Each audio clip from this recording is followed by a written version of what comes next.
بسم اللہ الرحمن الرحیم۔ گزشتہ سبق میں ہم نے اسم منقوص کا اعراب پڑھا تھا۔ آج اسی سے متعلق ایک ملاحظہ ہے۔ اذا نون الاسم المنقوص تحذف یاؤہ فی حالتی الرفع والجر۔ جب اسم منقوص کو منون کیا جائے یعنی اس کے اوپر تنوین لایا جائے تو اس وقت اس کی جو یا ہے وہ حذف کی جائے گی حالت رفع اور حالت جر میں۔ وتقدر الحرکات علی الیاء المحذوفہ، اور وہ جو یا حذف کر دیا گیا اس کے اوپر حرکات کو مقدر مانا جائے گا۔ حالت رفع کی مثال جیسے وجن الجنتین دان، تو دانین جو ہے اس کو منون کر دیا گیا ہے، اس کو تنوین دیا گیا ہے، تو اب یا ہٹ گیا، لیکن وہ جو اعراب تھا، حرکات وہ جو ظاہر ہونے تھے اعراب کے، وہ ابھی بھی اس پر مانے جائیں گے کہ جس کو حذف کر دیا گیا ہے یا کو۔ دانن یہ اسم مرفوع ہے اور رفع کی علامت ضمہ مقدرہ ہے یا محذوف پر۔ الواو حالت واو جو ہے حالیہ ہے، حرف ہے یعنی حال کے لیے آتا ہے، مبنی علی الفتحہ ہے لا محل له من الاعراب۔ جنا مبتدا مرفوع ہے اور رفع کی علامت ضمہ مقدرہ ہے الف پر، منع من ظہورها التعذر، اس کو ظاہر ہونے سے تعذر نے روکا، اور یہ مضاف ہے۔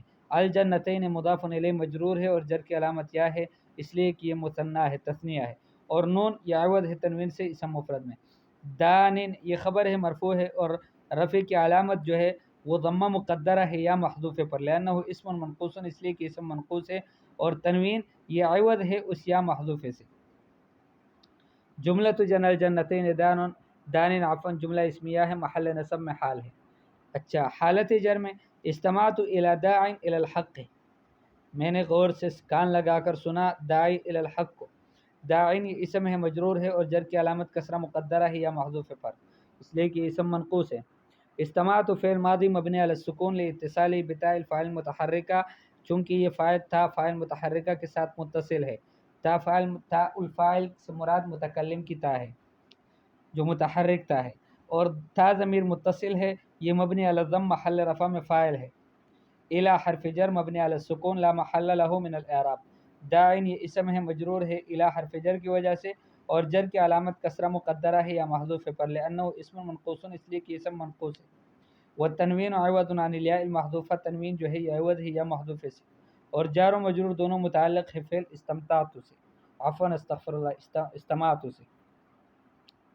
الی الحق الی حرف جر مبنی علی السکون لا محل له من الاعراب، اور الحق یہ اسم ہے، مجرور ہے الی حرف جر کی وجہ سے، اور جر کی علامت کسرہ ظاہرہ ہے آخر میں۔ جار و مجرور دونوں متعلق ہے اسم الفاعل داعین کے ساتھ، یہ جو داعین ہے یہ اسم فاعل ہے تو اس کے ساتھ یہ دونوں متعلق ہے۔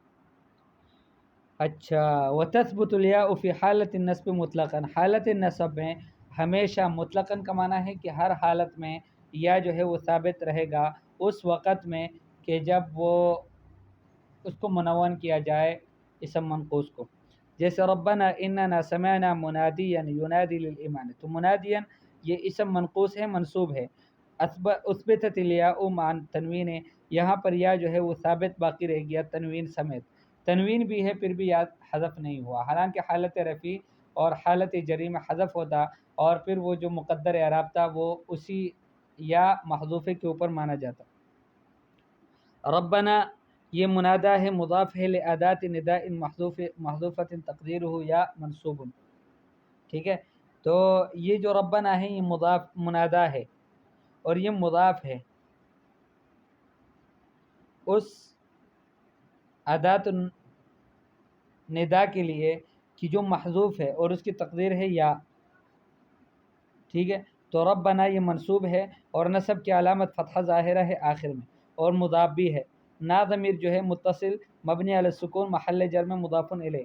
اننا ان حرف توکید و نصب مبنی علی الفتحہ لا محل له من الاعراب، نہ مرفوع نہ منصوب نہ مجرور، اور اس کے بعد نا ضمیر جو ہے متصل ہے مبنی علی السکون محل نصب میں اسم ہے انکا۔ سمعنا یہ فعل ماضی ہے مبنی علی السکون ہے اس لیے کہ متصل ہے ضمیر رفع متحرک کے ساتھ، اور نا ضمیر متصل مبنی علی السکون محل رفع میں فاعل۔ منادیا یہ مفعول به منصوب ہے اور نصب کی علامت فتحہ ظاہرہ ہے آخر میں۔ ینادی فعل مضارع مرفوع اور رفع کی علامت ضمہ مقدرہ ہے یہاں پر ثقل کی وجہ سے، اور فاعل یہ ضمیر ہے مستتر ہے جوازاً تقدیرہ ہوا۔ للایمان لام حرف جر مبنی علی الکسر لا محل له من الاعراب، ایمان اسم ہے، مجرور ہے، جر کی علامت کسرہ ظاہرہ ہے، آخر میں جار و مجرور دونوں متعلق ہے فعل ینادی کے ساتھ۔ جملہ تو اننا سمعنا یہ جملہ اسمیہ استئنافیہ ہے، لا محل لها من الاعراب، اور جملہ تو سمعنا یہ جملہ فعلیہ ہے، محل رفع میں خبر ہے ان کا، اور جملہ تو ینادی یہ جملہ فعلیہ ہے، محل نصب میں نعت ہے منادیان کے لیے۔